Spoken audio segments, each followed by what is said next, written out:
volta a mais um estudo em casa no clima junino, né? O tema da aula de hoje é sobre o gênero reportagem.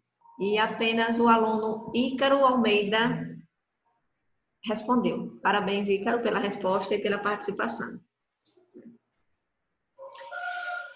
Esse texto tem a ver com a aula de hoje, né? Ele traz uma reportagem cujo assunto aborda a preocupação de especialistas com armazenamento de gás no estádio. E tem por finalidade informar, né?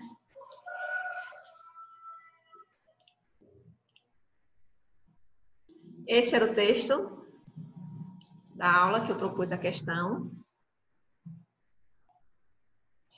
E eu gostaria que vocês observassem algumas características que fazem com que nós identifiquemos ele como do gênero reportagem.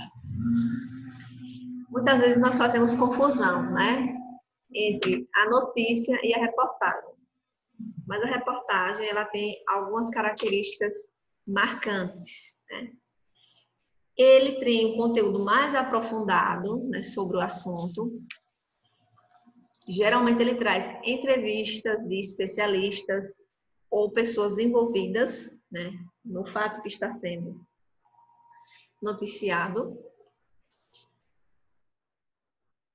E ele é bem mais longo que uma notícia, né? A notícia, ela se prende somente à descrição do fato.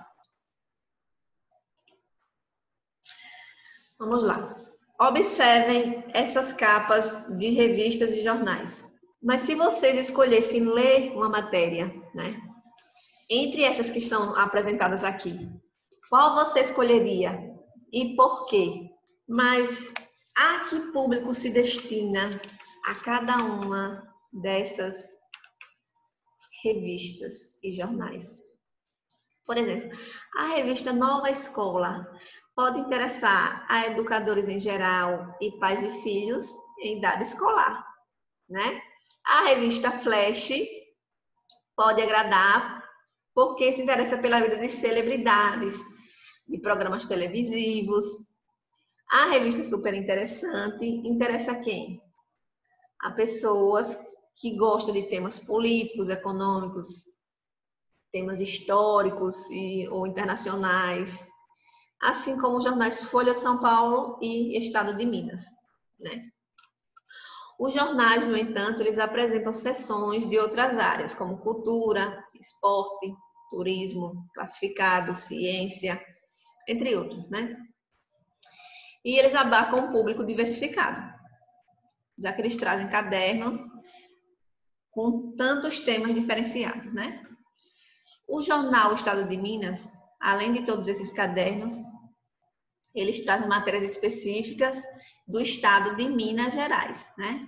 O que provavelmente interessa aos moradores de lá, da região.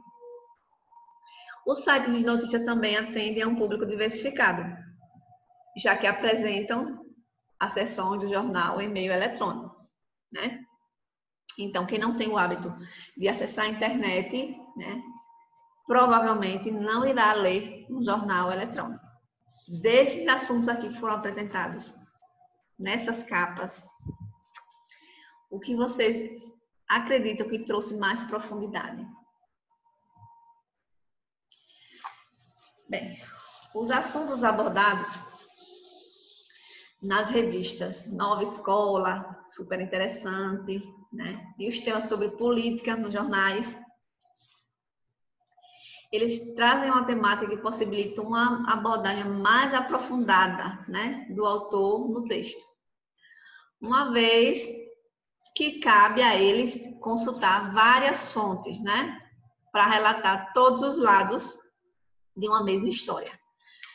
Então, em jornais e revistas que circulam vários gêneros como notícias, reportagens, charges, anúncios, infográficos, entrevistas, crônicas, entre outros, né?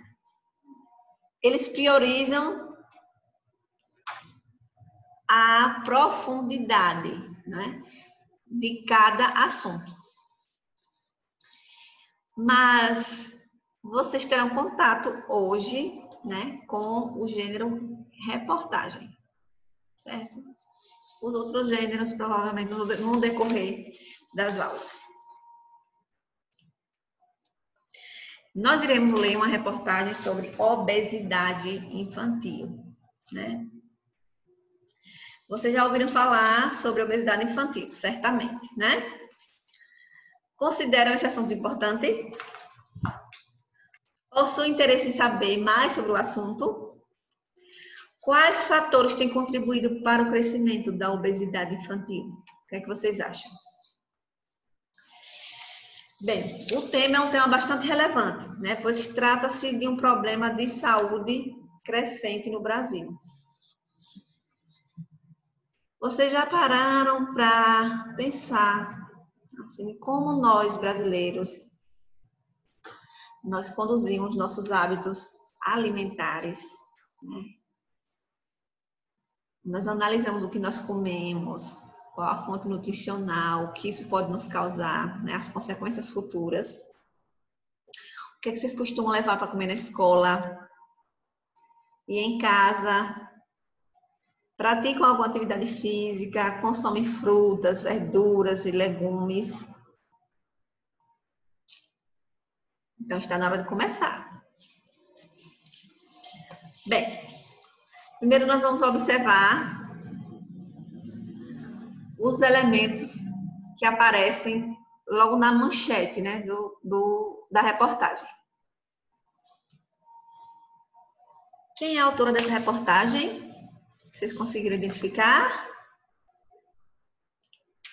Aqui, Clarissa Pães, né?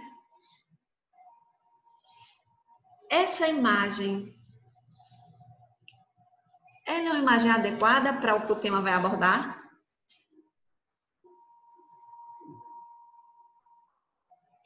Onde essa reportagem foi publicada? Pela essa estrutura aqui, vocês conseguem identificar? Ele é uma reportagem que foi publicada em um site, né? Mas também é possível encontrar reportagens em jornais, telejornais e revistas, certo? Qual público se interessaria pelo assunto dessa reportagem? Bem, esse é um assunto de interesse geral, né? Pois trata-se de um problema social. Então, portanto,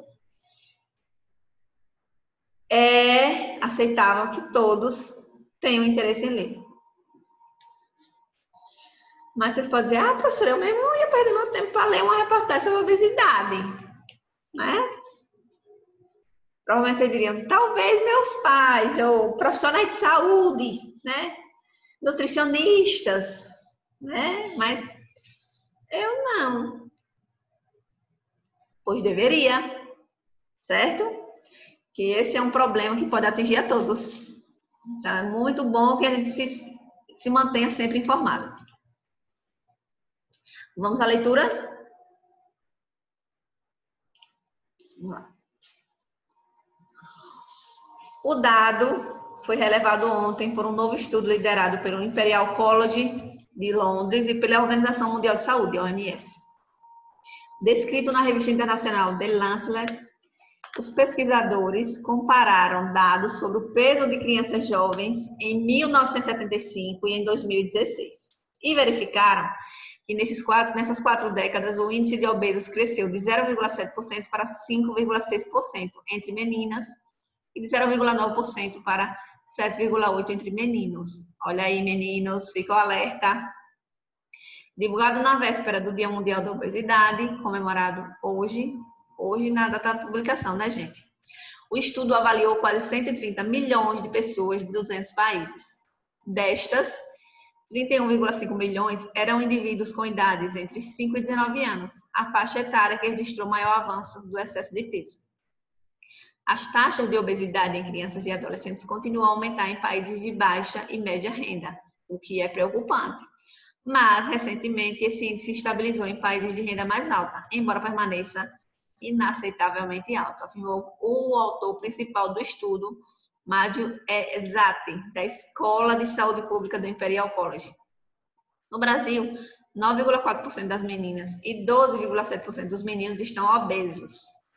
Já os países com maiores índices de obesidade infantil são pequenas ilhas do Pacífico. Isso parece curioso, mas tem fácil explicação. Como esses países têm uma produção agrícola fraca, depende muito da importação de alimentos. As crianças ficam mais expostas a comidas industrializadas, que são mais baratas. Outro fator é que, historicamente, essas etnias tiveram pouco acesso à comida. Seus organismos foram programados para armazenar gordura.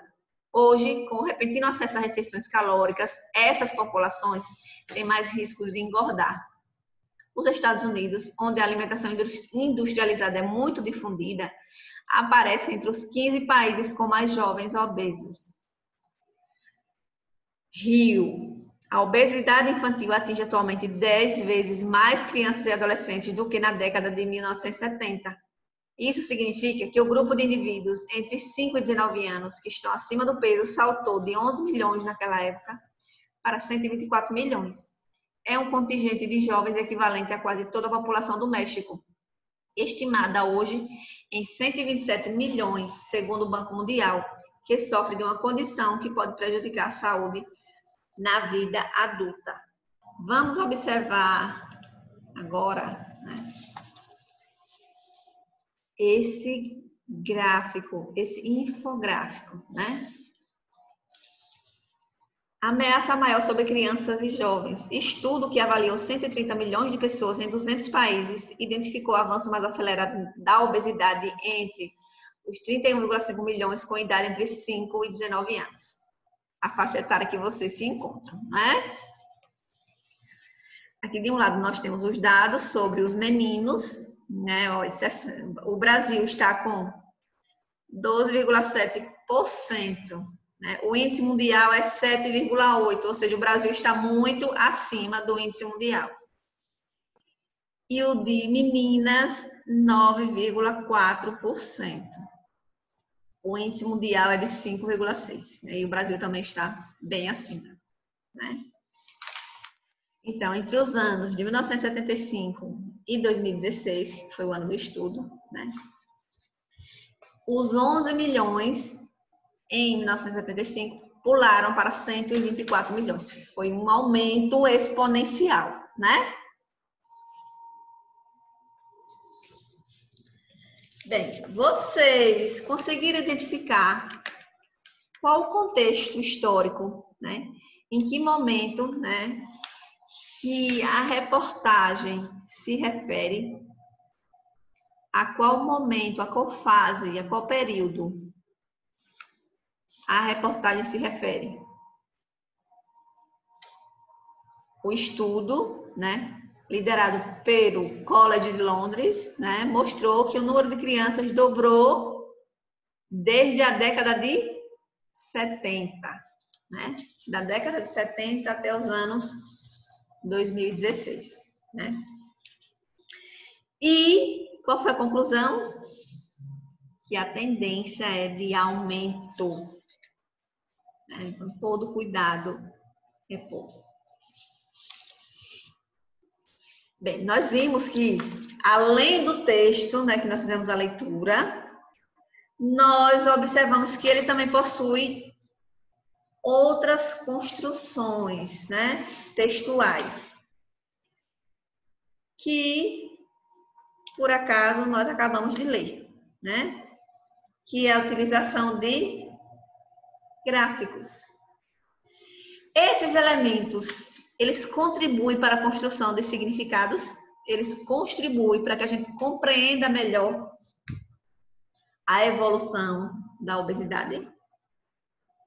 Sim, claro, que eles nos trazem informações adicionais, né? E nos trazem informações de modo mais conciso, que a gente consegue observar claramente, né? Bem,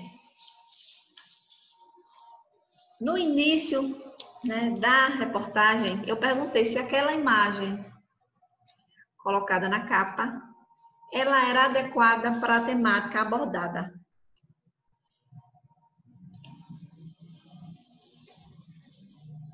O que é que vocês acham? Qual é a função desse texto mesmo? Informar, alertar, não é? E se a temática é uma temática social, política ou econômica? Então, a fotografia, ela deve ser adequada, não é? Para que a gente consiga compreender a função dessa reportagem, que é informar, certo? Pois nós estamos tratando de uma temática social, que aborda aspectos relacionados à saúde dos jovens, certo? Vamos continuar agora a ler um trecho, né, de um especialista sobre o assunto.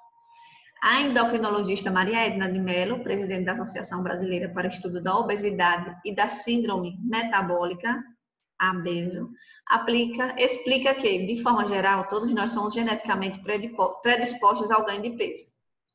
Isso acontece porque somos descendentes daqueles que conseguiram sobreviver aos tempos de escassez, décadas e séculos atrás. Só que, de maneira abrupta, temos agora uma oferta inesperada de alimentos calóricos. Segundo o relatório, se as tendências dos últimos anos continuarem, em 2022 haverá no mundo mais crianças e adolescentes com obesidade do que abaixo do peso. Para o pediatra Hugo Ribeiro Júnior, do Serviço de Nutrologia Infantil da Faculdade de Medicina da Universidade Federal da Bahia, é praticamente certo esse cenário. O ano de 2022 já está na nossa porta. Precisamos desacelerar e estagnar esse crescimento da obesidade infantil. Érica Paniago Guedes, diretora do Departamento de Obesidade da Sociedade Brasileira de Endocrinologia e Metabologia, SBEM, destaca a importância da família perceber a gravidade dessa condição na infância. Muitas vezes os pais não percebem que o filho está acima do peso. Reforçam a mamadeira com farinha, dão açúcar a bebês e só procuram ajuda anos mais tarde, quando a reversão do quadro é mais difícil, afirma ela. Olha, tá vendo? Como a informação faz falta, não é? Muitas vezes os pais, eles cometem erro porque eles não têm consciência disso, né? Foram assim que eles foram criados. Vamos agora observar esse esquema sobre a estrutura da reportagem, né? A reportagem, ela traz uma linguagem clara, objetiva e imparcial. O que quer dizer imparcial?